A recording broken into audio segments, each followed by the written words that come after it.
ada yang tidak berangkat? Ada. Zulfa sampai Zulfa selain Zulfa Sakina. Kenapa Sakina? Capek. Terus sekarang selanjutnya ada lagi Putri. Alfa.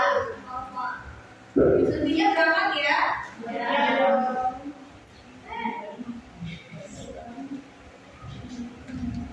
Baik, bisa dipersiapkan buku kimianya. Kita akan mulai.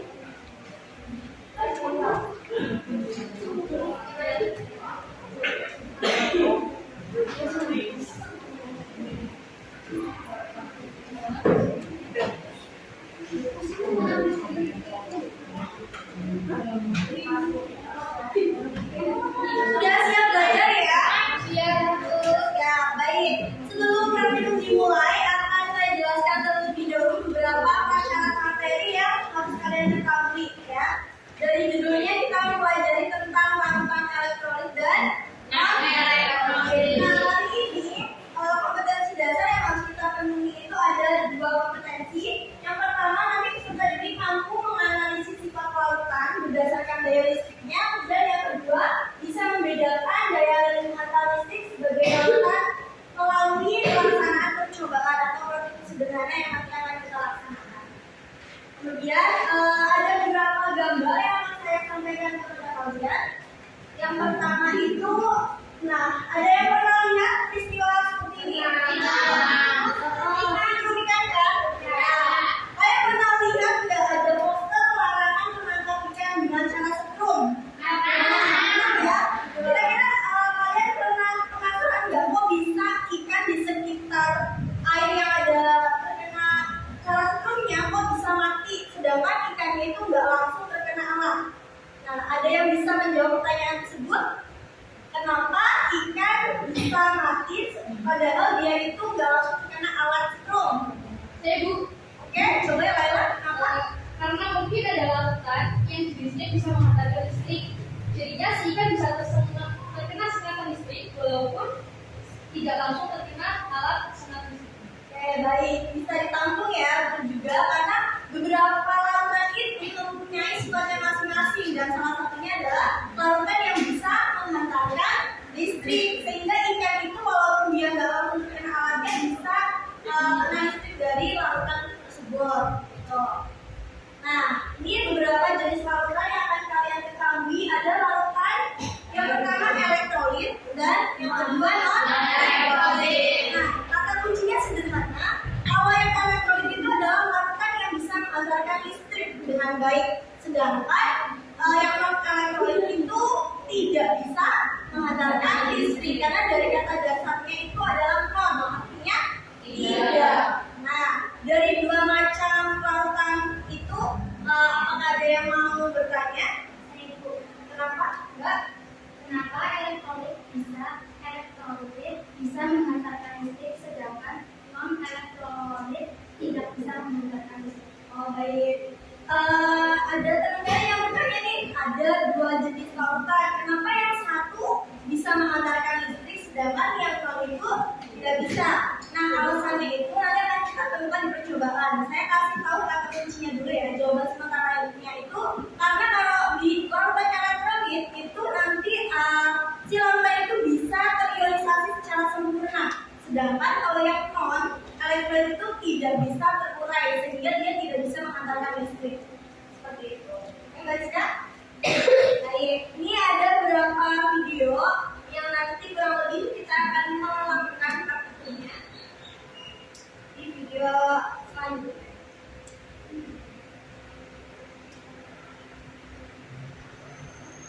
Nah, ini ada video yang membedakan antara dua jenis larutan.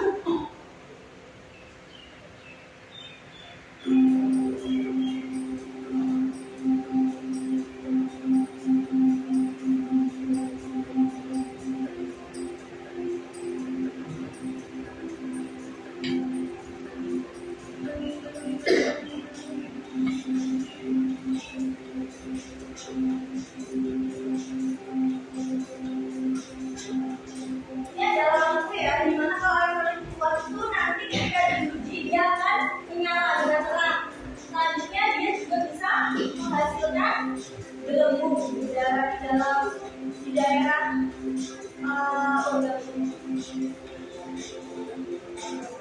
Terus percobaan yang kedua itu yang non elektrolit. Karena kalau di video itu contohnya adalah gula. Ternyata gula kalau diuji dia tidak bisa menyalakan lampu. Dan juga di dalam daerah organ ini dia tidak menghasilkan gelembung.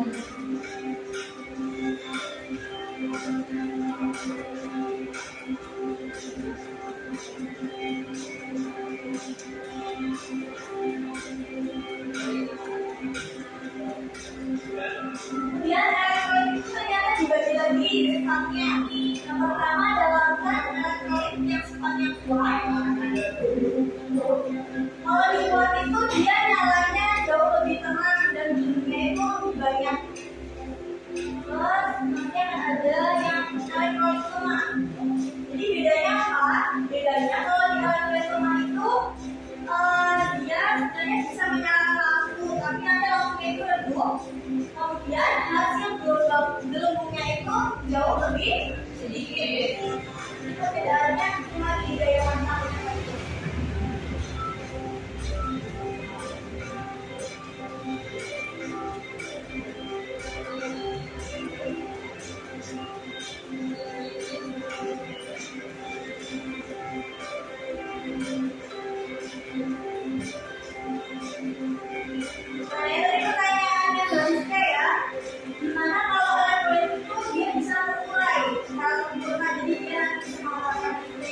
Contohnya tadi ada garam atau nama senyawanya adalah NaCl. Kalau yang aroma itu berurai tapi tidak sempurna sehingga cuma sebagiannya aja.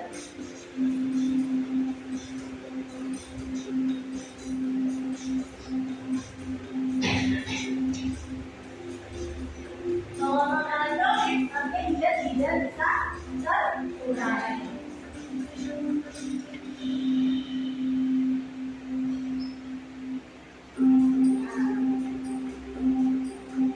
Beberapa contoh video yang nanti kurang lebih kita juga akan praktek.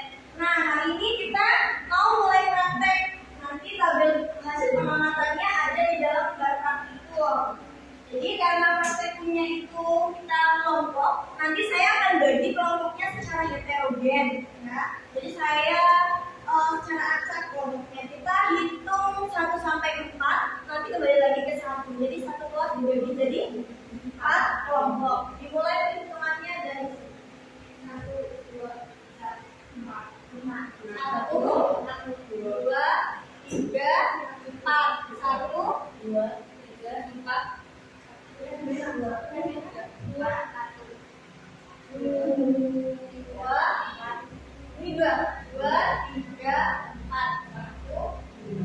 3. Nah, sudah ya.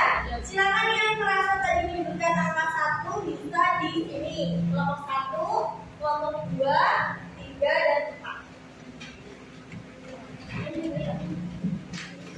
Satu sini satu.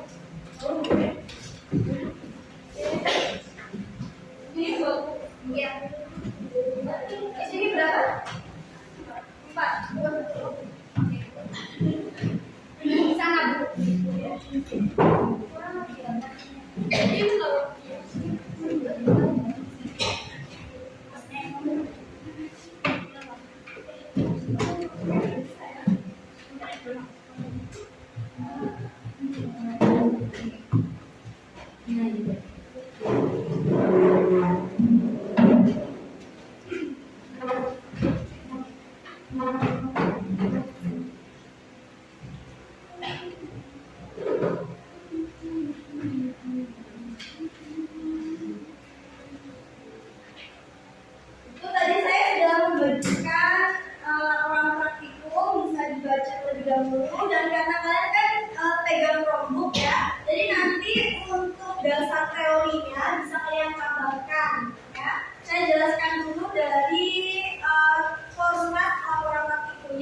Jadi kalau teman-teman praktikum seperti yang kalian pegang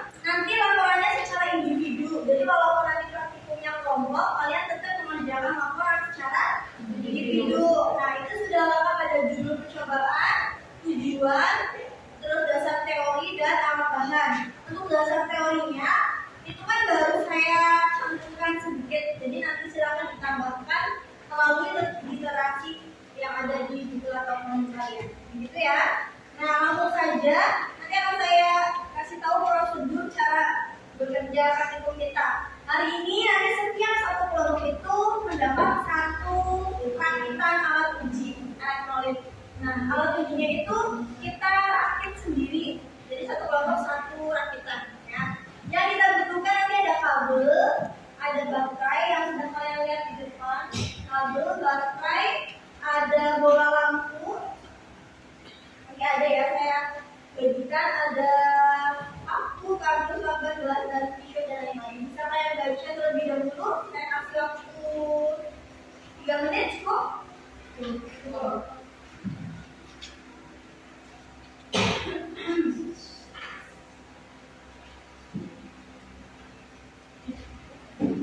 Nah, di sini Bu Yaya sudah merakit satu alat uji sebagai contoh yang dibawakan sama Bu Wilis. Jadi nanti kurang lebih alat yang akan kalian rakit itu jadinya seperti ini. Nanti ada dua buah baterai yang kalian susun dengan lakban dengan posisi horizontal. Jadi nanti ini itu yang satu positif, satu negatif. Terus kemudian kan ada 3 kabel ya, berarti 2 kabel yang berukuran 44 cm dan yang satu lebih kecil. Ada berapa senti ya? 22. Ada 3 kabel.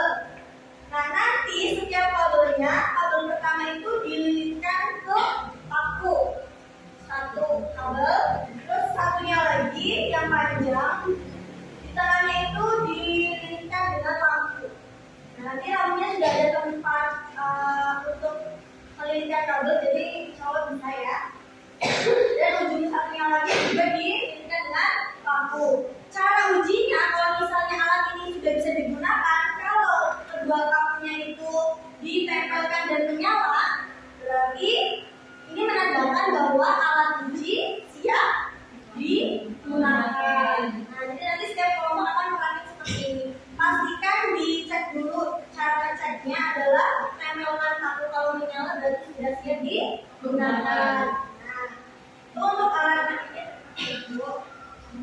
Nanti yang kita cek itu ada 3 larutan. Larutan pertama ada apa saja? Larutan cuka, garam, dan juga gula. Nah, 3 larutan itu sudah Yaya bikin, tapi ini secara acak sehingga nanti kalian nggak tahu ini itu jenisnya apa. Jadi nanti tugasnya kalian memprediksi kira-kira larutan jenis apakah yang ada di gelas ini. Ada gelas A, B, sama C. Gitu. Cara ngeceknya nanti 2 paku itu tinggal dicelupkan ke masing-masing larutan. Setelah itu tinggal diamati kira-kira lampunya itu menyala atau enggak, kemudian gelembungnya itu ada atau enggak. Bisa dipahami? Baik. Silakan untuk masing-masing perwakilan kelompok 2 anak untuk maju mengambil alat dan bahannya. 2 kabel.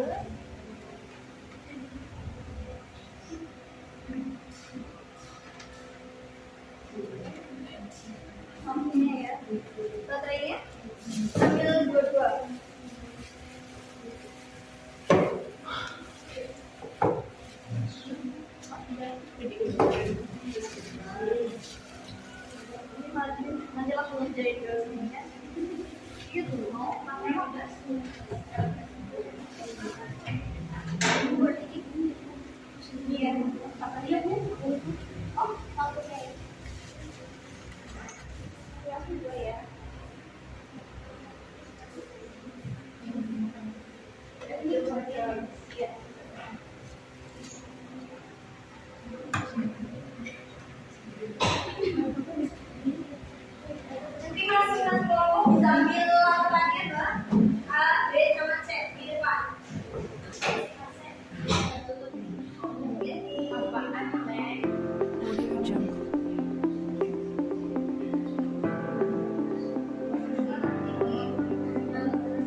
Jangan nyala nggak? Ada yang nyala?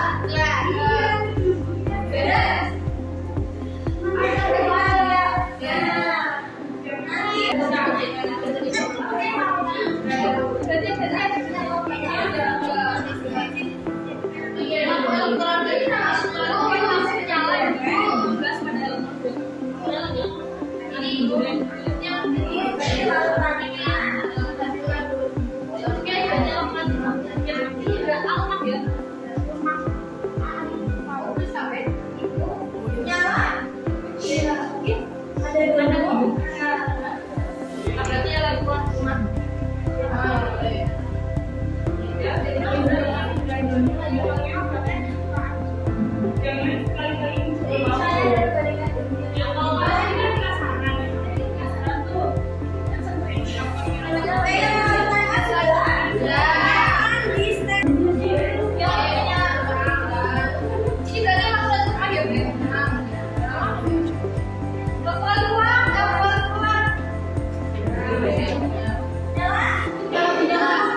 Terima kasih.